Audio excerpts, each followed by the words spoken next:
Good morning, everyone. Thanks for the opportunity to speak. UOIT has sort of a two-pronged approach to natural gas as a transportation fuel. There's the public policy arm, and then there's the technical combustion arm. So I thought maybe today we would stick with the public policy, and then we're going to have a conference in the near future on the sort of the technical aspects of combustion, natural gas, the engines, etc. at UOIT next year. So I think before getting into this, it's worth thinking about energy in Ontario. We just had a long-term energy plan that we talked about, but there's a bias in Ontario when we talk about energy that we tend to focus far more on electricity than the other two forms of energy. Electricity is the smaller of the three parts of energy in Ontario. Natural gas there's more energy used in terms of natural gas than there is electricity in Ontario, and the biggest energy still used in Ontario is petroleum products. So, and these energies are fungible. You can make one into the other, and that I think is sort of the area of research and public policy that we really need to sort of think about. So I wanted to start today sort of with a bit, sort of the sort of little, big. The big trends that are happening in the world that are affecting us here in Clarington and Greater Toronto, and my GTA includes Clarington and Durham. And I think it's important that we sort of start thinking about that. Also, probably Barrie, Peterborough. We're going to need kind of all hands on deck if we want to have Toronto and Ontario and Canada sort of step up to the plate of an economic powerhouse that we used to be, and we're headed that we're not going to be. So these are the three big issues that I wanted to mention today. Urbanization, it's the single largest phenomenon shaping the planet today, without a doubt. Urbanization is driving almost everything. And we think that, well, we've urbanized, we're going to have 2 million people here, more in Toronto, that sort of thing. The way to look at this, I have a fourth-year engineering class, and yesterday we were talking about this. In their careers, not their life, but in their careers, the number of people living in cities will double from 3.5 billion to 7 billion. Unprecedented. It just blows the mind. And then climate change, yes, it's real, and then Canada's place. So this is the 2008, there was this massive inflection point where more than half of humanity now lives in cities. A big deal in sort of the psyche of the World Banks, the United Nations, etc. Everybody's starting to get it, even Ottawa is starting to get it, that cities are important. Cities drive our economy, cities drive our cultures, and cities, if we're not careful, are going to drive us into the ditch. So, really big important thing is cities. I went to Shenzhen 18 years ago, and it was a small little place. The last time I was in Shenzhen, there's 12 million people. And we all think, oh, China, it's growing so fast. Well, China is just the first sort of wave of urbanization. South Asia is coming right after it, and then the last wave of urbanization is Africa. So the Wayne Gretzky approach, skate to where the puck is going, it's going to cities, and the cities are not in Canada. That's one of the things that's important, I think, for us to think about, for jobs for our kids and our students. Okay, so this I put up. Does anybody know where this picture is? I've done this before. This is Buenos Aires. Now, the Catholic Church, I'm not Catholic, but I think I'm safe in saying that it is not the world's most forward-thinking organization. But something magical happened with the current Pope.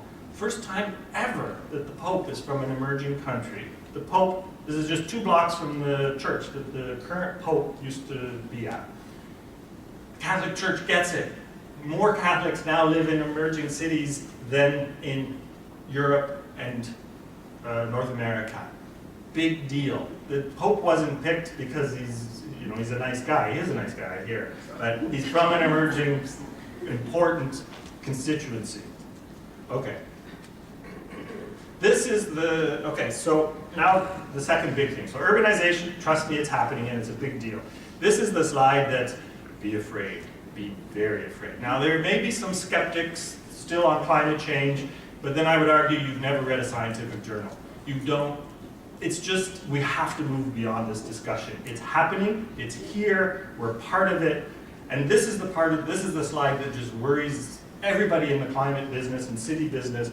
See, there's not a single city down here in this quadrant That's the quadrant that we need to get to. Canada is on record saying that we promise that we will try to meet the 2-degree warming limit. 2-degree warming limit requires all of us to be under this number. We're not even close. We are so far away. This 550 is more than 4 degrees. And I think anyways, I would love a 4-degree warmer winter. But it's the other impacts that are enormous. It's sea level rise, it's storms, it's all this sort of stuff that goes with that. And we are headed for a 4 to 5 degree warming planet in my students' careers. This is, as Jim Hans said, it's my grandchildren's challenge. Anyways, and you can see where Toronto is, and I have a better slide. Okay, so this to me summarizes the challenge of climate change. Climate change is the first problem that humanity's had to deal with that we call a wicked problem. And it's called a wicked problem because it's really difficult. You try to fix one thing and another thing breaks and it goes. But one of the things that's important, see the pie. And this data is old, but it's still the same argument. The 2.5% of those emissions represents almost 3 billion people. And we are over here in the red. We're just about 1.5 billion. And then we have China and India, not yet India, India's still low, on the orange. The challenge with this is that those who are going to get impacted the most by climate change are the ones who emitted the least. So Bangladesh is a great example. So you can just picture in your mind that if you're a politician in Bangladesh and you get hit by the 7th storm in 15 years' time, who are you going to blame? You're going to look at the left of this graph and you're going to say, we're tired of it.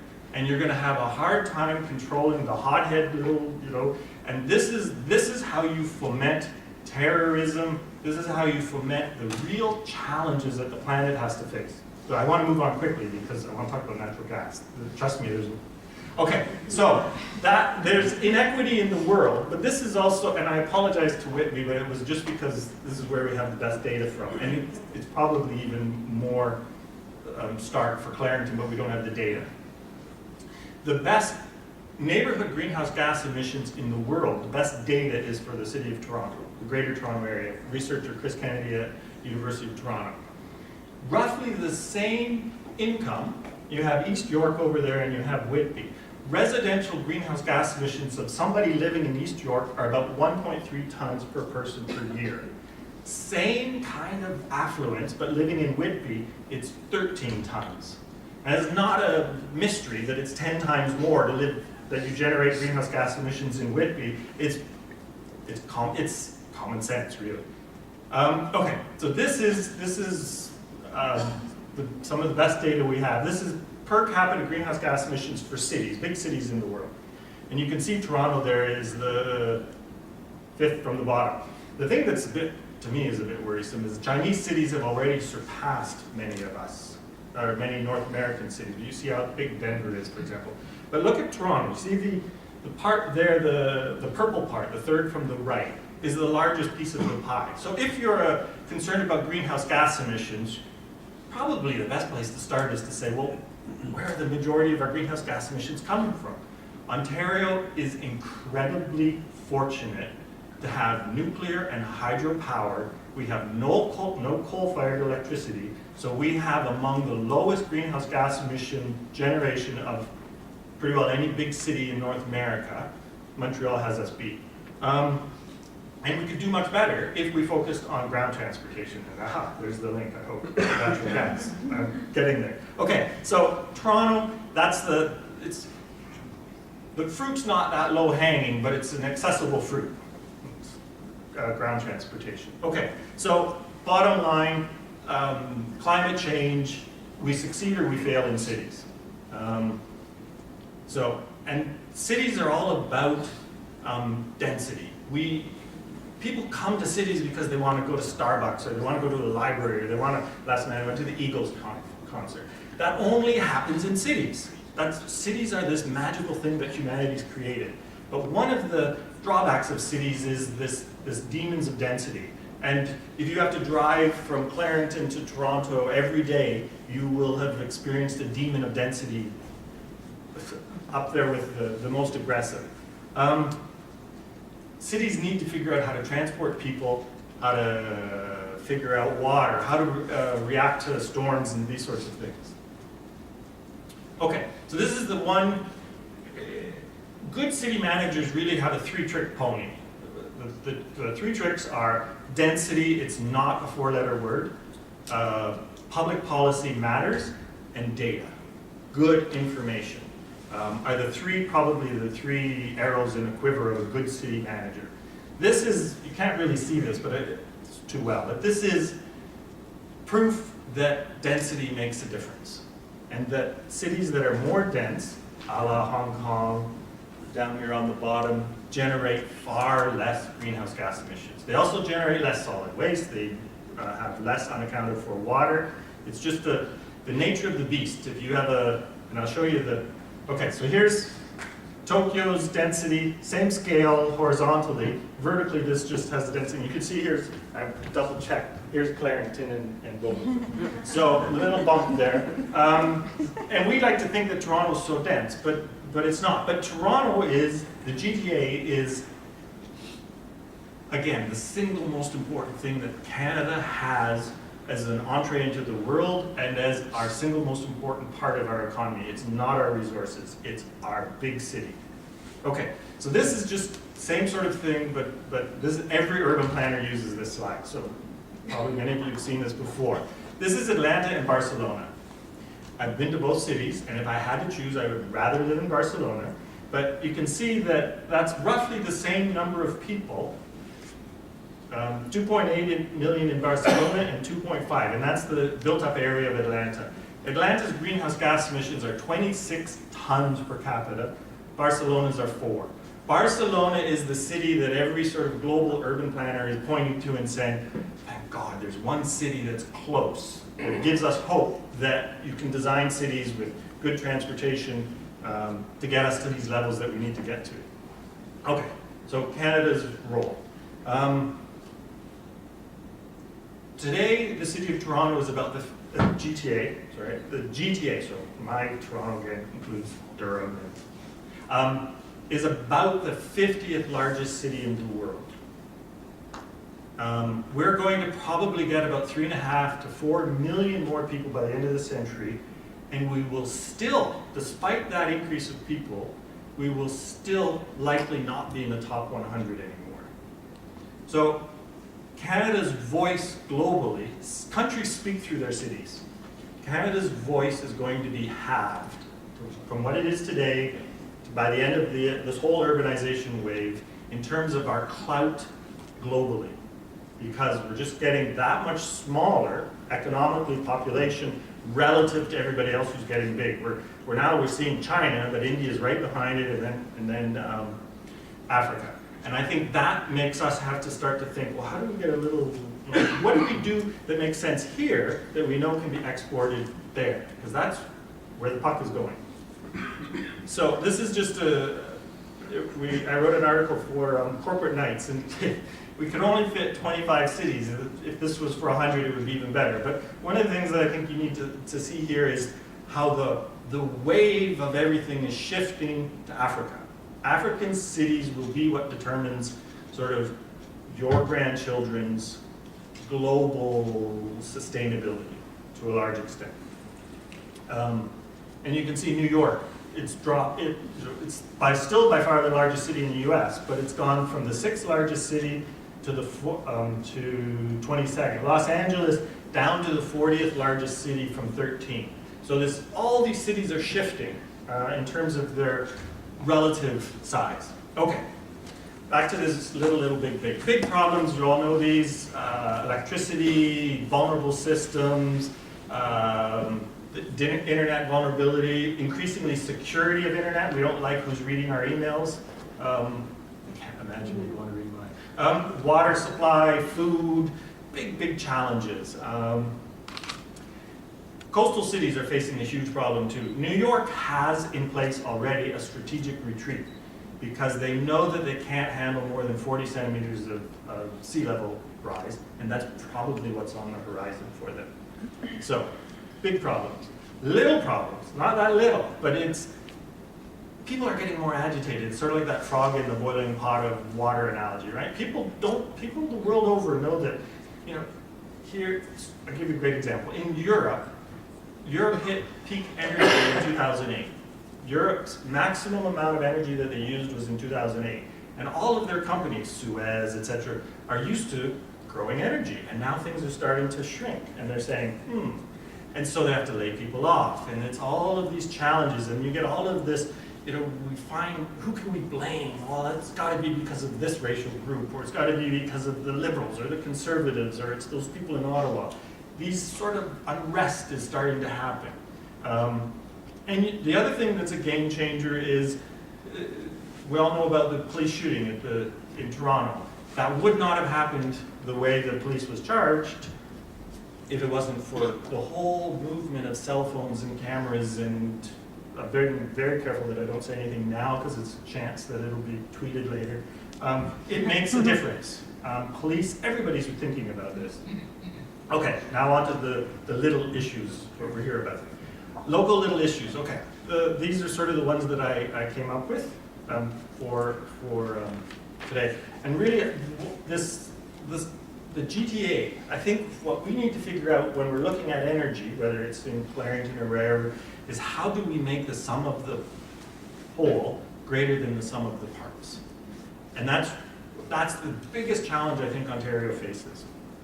And I think that's what could drive Durham's energy. Okay, so this is probably, every major international conference on cities will throw this up. This is probably the single best piece of legislation in the world on how to grow an urban area. The Ontario Places to Grow Act is excellent in intent. It is being bled to death in implementation. It's not happening. There was a NEPTIS report last month. You know, it's basically saying that we're suffering the death of 1,000 cuts. And we all know it. You know, whether it's sprawl, whether it's traffic congestion, but nobody's got the ability to say, okay, so, you know, I'm willing to do my part, because everybody's sort of grappling with, how do I get the most out of this? Anyways, best legislation in the world, not quite up there in terms of implementation. But that's a really important piece of the puzzle, I think. This is the other big piece of the puzzle. This is, and it's actually got worse, but I only had data up until the end of October, or the end of 2011. Natural gas, you've all heard of the fracking in the US, and we have lots more natural gas, and it's dirt cheap now. And Canada just laid off 20% of their staff in Alberta because it's so cheap. They're not making any money selling natural gas. Natural gas is cheap. It will probably stay cheap for a while, but I think the important thing to see there is that, you know, nature abhors a vacuum, and it also, these sorts of degrees of differences don't last long. So everybody is thinking, well, I'm going to build an LNG plant in British Columbia or on the West Coast, or now we're thinking of having them in the East Coast, because we know that if we own gas, we can get 10 times as much money if we ship it to Japan or to wherever. And remember, all those big cities that are growing are not growing in Canada. So we know that there's this voracious appetite for energy off of Canada, off of North America, and we know that they're paying a very high price. So the likelihood of our natural gas prices staying this low are questionable. But, and then we have this, what I call the fracking fracas. You know, this is rare for Canada, for people to burn police cars. This is Canada. This isn't the one on the right. I don't have a clue where the picture that I got off the internet on the left is, but I think it's in the States. People don't like this. They're worried. They don't trust the energy companies. Fracking and nothing has really changed with fracking. I was a geologist at Waterloo, and in 1984, the summer of '84, I was the Government of Ontario's representative on Lake Erie, where Ontario was drilling for natural gas. and I was the safety engineer to oversee the fracking. So it's been around for a long time, because I'm getting old. And it was not that big a deal. But what changed 4 years ago is that they combined fracking with horizontal drilling. So you drill down, and then all of a sudden you go off in horizontal, and then you can frack, and you can get easily 500 times more natural gas from the same well by doing that. And it's become an enormous game changer. So Vladimir Putin is terrified because he used to be able to control the world through his natural gas. And the US is saying, Vladdy, good luck. We've got all the gas we need. So we have this whole global change of dynamics of who's in charge, and the US is energy independent. Who would have thought? 10 years ago, we wouldn't have thought that. And now they're saying, the biggest question, the bigger question for Obama in terms of energy is not whether he agrees to the XL pipeline. It's whether or not he agrees to allow the gas companies, the gas developing companies, to export the gas that they have to probably mostly Japan. But that will raise the price, and they're thinking, well, if I can keep the price artificially low, it'll help my economy. That's the big question Obama has. They have so much natural gas, they're trying to figure out how to maximize their economic benefits. So, fracking, big deal. Complete game changer. The whole geopolitics has changed. You go to the Middle East now, and they're scared. But they still know that we're big on, we need the petroleum for gasoline. And that's where we're getting to. Okay, so natural gas. Natural gas, from the public policy perspective, particularly from the transportation angle, I think to me, the analogy is the Blue Jays of this year. Everybody on the Blue Jays was paid a ton of money, and everybody swung for the fences.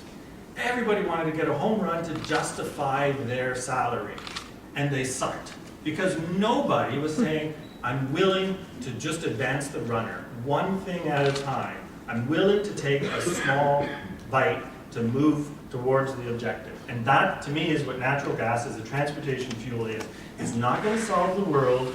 It's not, it's not a huge game changer, but it is important in getting us to where we want to go, especially in this area. Within a kilometer of here, we have Covanta's EFW, we have the 407, we have all these we have this sort of convergence of wonderful happenstance, I guess. That this is a place for CNG, filling station, for focusing on the transportation aspect of natural gas. But the way to look at natural gas really has to be in terms of a systems approach. And figuring out how do you get the public on board. If you don't have a social license, today's day and age, you can't do anything. So you have to figure out what is possible to get the public on board. Okay, so strategic priorities. If you have natural gas, and we have lots of it, we're not 100% sure what the price will be in 30 years, but we're pretty sure that now's the time to make the change where it makes sense. And it makes sense, complete sense, in switching over transport trucks, buses, garbage trucks, big heavy duty vehicles, less than 50% of the greenhouse gas emissions, 60% of the cost only, far less emissions in terms of smog producing emissions, and they're much more quiet. So you can figure out which of those is the best to sell to the public. The trucks they drive a lot more quietly, they generate a lot less smog, they're cheaper, less greenhouse gas. There's enough there for everybody to sort of say, why don't we do this? This is a picture of a bus at my place in Washington, because I couldn't find a bus in Toronto. But this is a natural gas bus, old bus, and it's sort of where you would focus natural gas. Buses, garbage trucks, that's the place. So this is my last slide, and it's sort of where I kind of see Clarington's energy thinking, if you will, is that, Wayne Gretzky was a good hockey player because he knew where the puck was going. This is we know where the cities are being built. We know where the jobs are going to be for our kids and our grandkids and our students.